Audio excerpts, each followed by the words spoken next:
كلنا عارفين إن اتجاه بلدنا دلوقتي في الصناعة والاستثمار، وأملنا إن المنتج المصري يحل محل المستورد، علشان عارفين خطورة اعتمادنا على الاستيراد.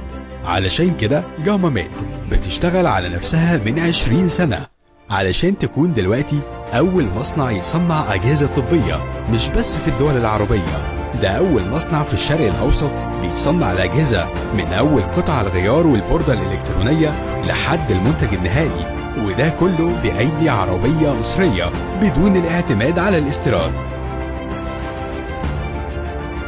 في جاما ميد بنسابق الزمن بفريق قوي مؤمن بفكرتنا، من أول الحدادين والخراطين والفنيين لحد المهندسين والمصممين، علشان نقدر نخرج بجهاز محلي يضاهي بل يفوق المنتج الأجنبي. قدرنا بفضل ربنا نصنع جميع أفران الحرق وأفران الاختبارات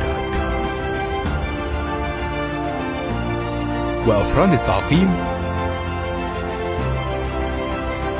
وأفران حرق الخزف والصيني وأفران التخلص من النفايات، غير إن عندنا قسم خاص لتطوير وصيانة كل ما هو خاص بالحراريات. جاما ميد 20 سنة خبرة في تصنيع وصيانة الأجهزة الطبية والعلمية والمعملية.